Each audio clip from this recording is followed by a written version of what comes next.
Don't miss any content. Don't forget to subscribe and click the notification bell. Hey guys, welcome back to the channel. It's another morning. We're going to talk about football. I hope you're all doing good. Yeah, I'm your host Selassie Fiawe. As usual, if you're new to the channel, be sure to subscribe and click the notification bell to get more updates on videos I post onto the channel. So let's begin. I'm going to start on a sad note, but before I start, I have a quiz for you guys, a trivia question for you guys. We all know the Ayew brothers. Ayew brothers, yes, Jordan and Dede Ayew, Jordan and Andre Ayew. They are now, one of them is going to, Jordan and Dede Ayew is going to Turkey, Fenerbahce. That's today. He's in Turkey, Fenerbahce, and Jordan might likely move to Leicester City. I'm going to ask you, what the two players played for a certain French side at the beginning of their careers. What is the name of that French side? Yes, if you know the answer to that, leave the answer in the comments box. Let me know whether you guys know the answer. Which French club the two brothers play for initially? Okay, so now let's move on to the stories for today. I'm going to start on a very, very sad note, and this is regards to the Ghanaian inter-allies player Prince Appiah. Prince Appiah's funeral has been set for the 4th of August. His family have told inter-allies the day of the funeral, the date of the funeral. So the funeral's set to take place in Kumasi next weekend. That's on the 4th of August 2018. So inter-allies have been informed by the family of Prince Appiah that the late player's funeral will take place in Kumasi on the Saturday 4th of August. A meeting was held between the family of the late Prince Appiah and the officials of inter-allies FC on Thursday, as the family officially informed the club the final funeral rites of the former inter-allies player. So the funeral rites will be as follows. There will be no wakekeeping, and Appiah's body will be laid in state on Saturday between 5:30 a.m. and 9:30 a.m. for filing past. So the body will be conveyed to the Menhia for interment. Final funeral rites will be held at Kwadaso behind the Pentecost University immediately after burial. So that is for Prince Appiah's funeral. His funeral is going to be held next weekend. Very, very sad note. Very, very sad time for the family of Prince Appiah and Inter-Allies Football Club. They have lost a very, very valuable member of the team and a very valuable member of the family. So that's for Prince Appiah. We wish him rest in perfect peace, and we wish him a farewell. So move on to another story. This is a developing story that came up. I saw it on Twitter yesterday. It was about a Ghanaian player, who had played for Feyenoord, traveled in the company of a former Asante Kotoko player. I think that's Felix Annan. This is the story I saw on Twitter yesterday. He said a young Ghanaian footballer went missing during the World Cup in Russia. This player had formerly played for Feyenoord Academy and traveled in the company of a former Asante Kotoko player.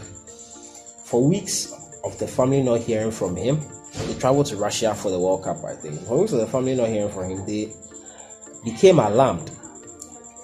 His friend who traveled with him to Russia phoned the family to inform them that he had collapsed and died.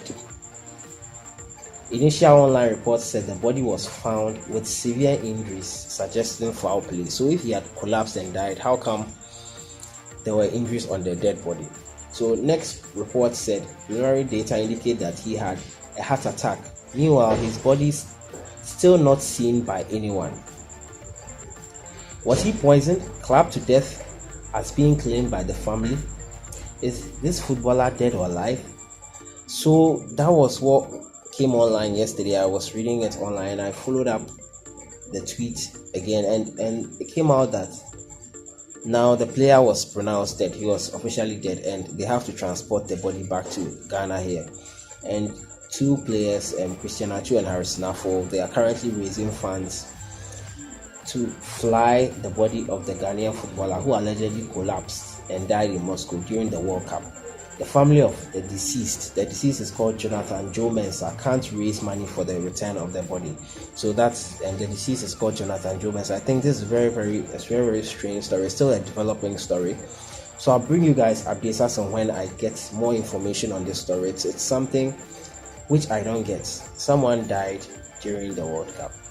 He said he collapsed and died. Then when they found the body, there were marks on it, leading thinking maybe it was foul play or something. It is still a developing story, and I'll bring you guys updates as and when I get them. So now we move on to Ayew. We all know Andre Ayew is on his way to Turkey to join Fenerbahce. Yesterday he landed in Turkey to join Fenerbahce. Landed in Turkey on Thursday night by a private jet from London, together with agents brokering the deal. He was met on arrival at the airport by officials of Fenerbahce, stern-looking security officials, before whisking him away to a luxury vehicle to his hotel. Reached an agreement for the Ghanaian footballer. The Istanbul side announced that they have reached an agreement for the Swansea club for a loan deal for Ayew for a year. So it's a full-year loan deal. So this is the statement they released. They said, our club has reached an agreement with the Swansea City club. They will sign the official contract after passing the medical, the statement said. The 20-year-old footballer plays for Swansea and played for teams like West Ham and Olympique Marseille in the past. So that's what Andre Ayew's front. He's now officially a Fenerbahce player, at least in a season long run. So let's move to Michael ESSIEN. Michael ESSIEN, we all know, is in Ghana here, and Michael ESSIEN has been answering some questions concerning Ghana football, and we all know people are saying that they boycotted during the World Cup. They decided not to play the matches, and he's looking to clarify that. And he said in this statement, he said, doesn't matter, doesn't make sense now. It happened 4 years ago, and we just have to leave it behind us and move forward. ESSIEN told GNA Sports. He said they should wait to hear our side before they criticize. You don't criticize us after 4 years. They want to hear our story now. The story is dead now, so let's move forward. So that's Michael ESSIEN there. He's telling people to move forward. It's not necessary bringing back this old news again, and I think I can agree with that. So we move on to my next story. I think this will be my final story for today. I think the Black Princesses, we all know, are on their way. The Black Princesses are on their way to the Women's World Cup. The Women's World Cup is in France. So head coach Yussi Basigi has released the final squad. I think yesterday we came out and told you that he released the final 23-man squad, and he had to trim it to 21. So yesterday he released the final 21. The Black Princesses are off to France for the World Cup, and the final 21-man squad has been named. I'll put it on the screen so you guys can go through the 21-man squad. So yeah, that's for the Black Princesses. We all know what's happening, the reforms happening in Ghana football due to the expose released by ANAS.